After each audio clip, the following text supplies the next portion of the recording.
guys, magpapalit tayo ng horn dahil nga pumapalya na lately, pumapalya na yung busina o horn ng motor natin. So papalitan natin. Sa mga gustong matuto, don't forget to like and share the video pagkatapos panoorin, and then subscribe sa YouTube channel natin. Ang link andito lang yan sa baba.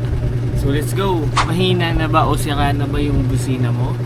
Gusto mo bang palitan pero wala kang idea kung paano? Panoorin tong video ko. Ang pagpapalit ng busina, basic lang naman yan.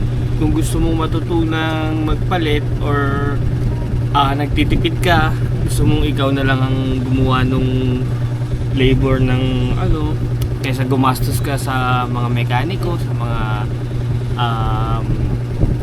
mga pumunta ka pa or maabala ka pa para pumunta lang sa mga shop.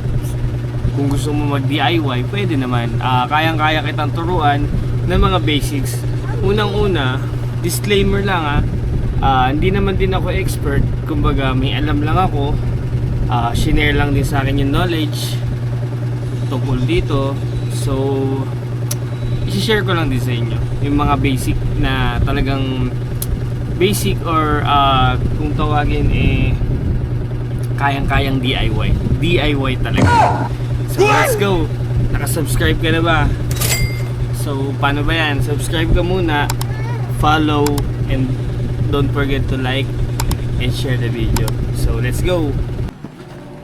Ito yung gagamitin natin guys, Bosch Evolution. What's in the box? Ano siya?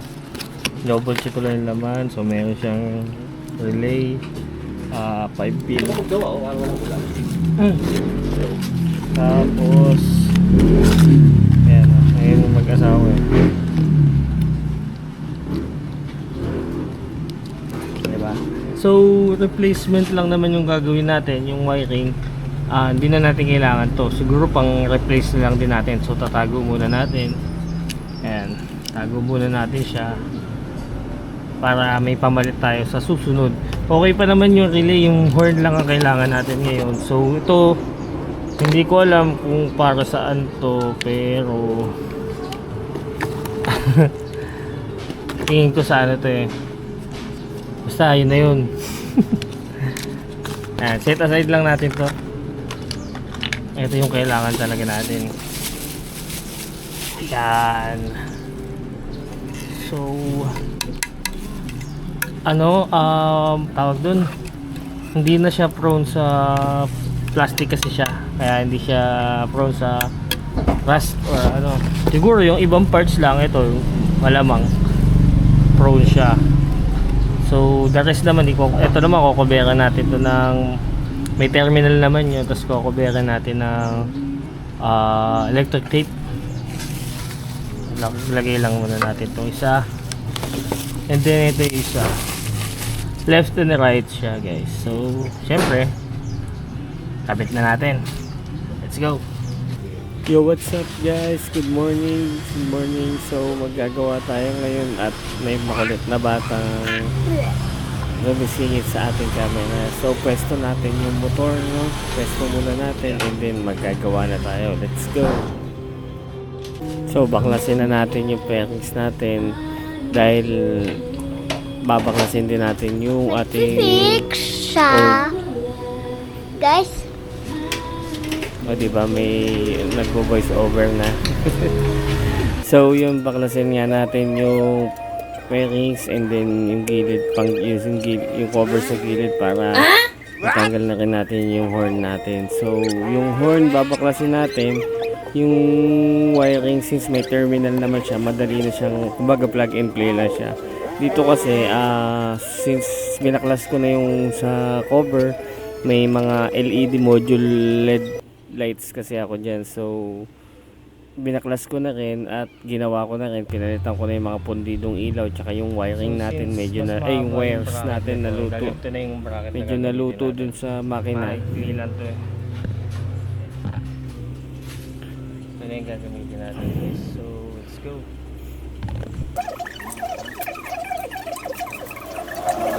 So yun nga, binaklas, pinalitan ko na yung mga wires na nasunog or na initan kasi hindi na nagpa-function properly. So nawalan ako ng ilaw or ng underglow, kaya sinabay na natin. So yun, baklasin na natin yung luma, and then susukat natin yung bago kung saan ba tatapat ang kanyang pag-blow ng horn. So tinapat ko dyan sa pailalim, ayoko na nakaharap sa harap ko as in yung out nung mismo yung output ng horn, ayoko nakaharap sa nakaharap dun sa sa manibela na katapat. Binaba ko. So binaba ko para maiwasan ko yung problema ng dito naman, paggulat guys, ng mga kahit kapwa natin na magkapalit sila, okay rider. lang. Yung iba kasing horn may positive, negative. So dito kahit magkapalit sila, walang problema. No problem.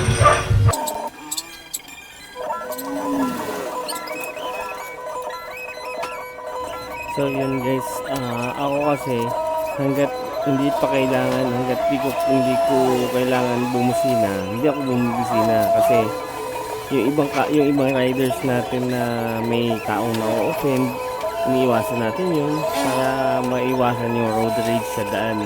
So dito inaasikaso ko yung LED lights natin para bago ko maibalik yung cover, sabay-sabay ko nang nagawa. So yun, pinalitan natin ng bago, tapos yung wires pinalitan na rin natin. Kung makikita nyo, ayan, dami nating LED dyan na pang underglow. Yan naman guys, more on more on positive negative kasi DC yung niya, yung kuryente niya, may switch siya, so positive negative yan matik. Ayun nga, back to tayo yung sa pagbubusina. Ayoko din namang nakaka-offend yung busina natin, yung nagbababad. Ang sakit kaya sa tenga nun guys. Sa mga kapwa natin na rider, sana maiwasan nyo yung ganun. Dahil sobrang sakit sa tenga ng nasa harap nyo, kahit hindi nyo intention na businahan yung nasa harap nyo at yung ibang driver ang binubusinahan nyo. Syempre, kung sino yung nasa harap nyo, siya naiingayan. Diba? Be mindful na lang sa paggamit ng busina natin, no? Minsan pag para magpa-pass through lang ako or wala kasi akong pass light. So, ginagawa ko courtesy horn kung tawagin. Dalawang businang mabilis or dalawang businang mahina lang. Yung tansyado lang ng thumb mo, ng lalaki mo. Yung sa ganun paraan, na-appreciate mo ibang totoong rider yun, di ba? Kasi alam nila yung ibig sabihin nun. So, give way or else mauna ka na, gano'n, di ba? So, guys, sa busina, importante yan. Kaya, maiging mapalitan or pag wala ka ng busina, asikasuhin mo agad, gawin mo agad. Kasi ang busina, guys, it can save lives. So, kung wala kang busina at kailangan mo i-warn yung nasa harap mo or yung mga tatawid man, wala kang busina, wala kang magamit, paano mo gagawin yun? So wala na, possible makasagasa ka or worst, mamatay ka. So wag naman sana, no? Kaya importante yung horn guys sa atin. Kaya double check nyo lagi yung mga gamit nyo, no? Gamit nyo sa motor, yung wirings, yung busina, yung headlight, ay na mga importanteng bagay sa ating motor, no? Kaya always check maintenance, oil, wirings. Kung marunong naman kayo, i-DIY nyo na lang, no, guys.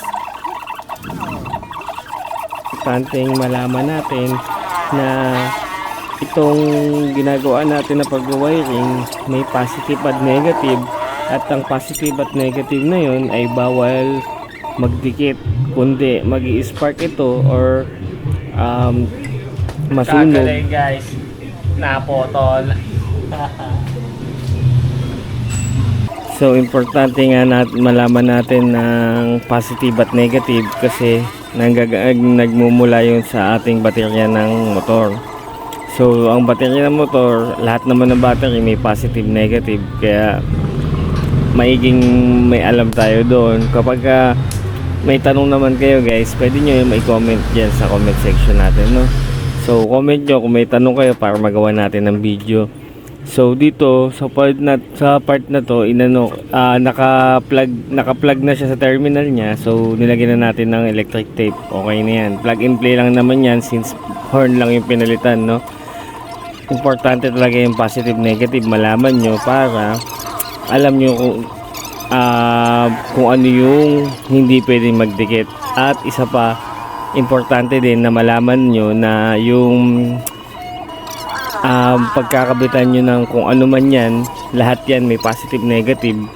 Kasi nga tulad halimbawa na lang doon sa headlight, So, may yan positive dito, guys. negative Ako din lang siya, nagbayad no? yan. Kaya nabisado ko yan. Ayan, kung Ayan. yung mapapansin nyo dyan Wala akong guys, standard pero may white and black ako. Itong Yes. white para sa positive and then itong black para sa negative, guys. Yan lang ang standard ko sa pag. Kaya kabisado ko yan kasi ako lang gumagawa. Ayoko yung paggawa sa iba para kasi pag pinagawa mo sa iba makakalimutan mo or yung pinaka worst hindi mo alam kung paano ito troubleshoot, pero madali lang naman yun. Hahanapin mo lang, dahil pang hahanapin, hindi tulad pag ikaw ang gumagawa, kabisado mo na. Yun lang advantage tsaka disadvantage. Pero okay din naman kung talagang di mo alam, pagawa mo na lang sa iba. Kasi ako, advantage ko, medyo may alam ako. Tsaka, kaya tanong ko kay AirPods. Yun nga, kung may tanong kayo guys, pwede natin gawa ng video, i-comment, huwag kayo mahiya mag-comment. So kung may tanong kayo, may gusto kayong malaman at alam ko naman, pwede ko kayong turuan or pwede akong gumawa ng video para sa inyo, para masagot yung mga tanong nyo, no? So yun, sinabay na natin sa paggawa yung mga LED lights natin, underglow, para ayan, para maliwanag yung ating or pogi tingnan sa gabi yung ating motor, no? Maiging ma-check or ma-maintenance nyo dun yung mga wirings nyo para balay nyo, kasi minsan nangyayari pagka nagkakaproblema ka dun sa wirings, nawawala ng kuryente yung ibang gamit or accessory lights mo, no? Or worse, wala kang headlight, no? Sana maiwasan nyo yun at pwede kayo magtanong sa akin guys, or pwede din kayo mag-search sa Google, madali na mag-search ngayon, no? So yun guys, natapos din tayo. Ito yung result. Alright. Dito medyo palyado na. Kapalitan na rin natin yan soon. Tapos ito yung pinaka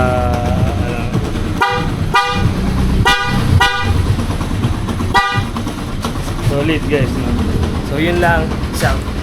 So ano nga ba yung mga importanteng malaman mo kapag ikaw ay magdi-DIY ng mga wirings ng kuryente ng motor mo? Kailangan malaman mo ang positive at negative ng linya ng motor mo na nanggagaling sa baterya, dahil ang baterya may positive tsaka negative na na wirings na yun yung nagsusupply ng kuryente sa buong motor na madaming mahabang. So doon na lang tayo sa basic. Sa ibang video ko na lang siguro ituturo yung sinasabi ko na madaming proseso. So yun, positive negative, importante malaman nyo. Ang positive negative kasi ang mga gamit sa motor natin, like yun LED na pinakita natin sa video, yung kanyang yan, busina, headlight, lahat yan may positive negative. So importanteng malaman nyo yan para alam nyo kung saan ikakabit. Yung mostly kasi yung mga gamit ngayon yan, tulad yan, LED, headlight, may guide na naman sila. Yun nga lang, kailangan mo lang ng konting knowledge pa para dun sa pagkakabitan mo at kung paano kinakabit yun. So kung may mga tanong kayo, pwede kayo mag-comment sa video natin, no? comment kayo kung ano yung tanong nyo para magawa ko ng video, masagot natin, no? So yun, ang basic, yun na ang pinaka basic, pagkakabitan nung mismo at kung ano ba ikakabit mo, horn ba yan, headlight. Importanteng malaman mo kung saan nanggaling yung linya na tulad na sinabi ko kanina, may in linya ko positive, automatic puti. Since ako yung gumagawa, kabisado ko yung mga linya ko. So yung standard ko is positive yung white, and then yung black negative lagi yun. So yun, yung dalawang yun ang importante kasi hindi sila pwedeng magdikit. It's either masisira yung baterya mo or masusunog, no? Kasi pag nagdikit ang positive negative, importante to pag nagdikit ang positive negative, antimano iinit yan, magi-spark yan, magsisimula yan ng pwedeng pagsimula ng apoy yan pag hindi nagapan. So sa pagwa-wirings or importanteng magkahiwalay yung talop, or pag nagtalop kayo or naglagay na kayo, nagdugtong na kayo, importante hindi sila magkatapat, no? So gagawin din natin ng video yan para sa interesado. Comment kayo guys para masagot natin kung ano yung mga tanong nyo pa, no? Tuturuan ko kayo para ma-share ko yung knowledge natin sa inyo, no? So yun lang guys, subscribe, follow, like and share, comment para lagi kang updated sa mga videos natin, no? So yun lang, thank you for watching guys. Sana nag-enjoy at may natutunan kayo. Thank you, peace out.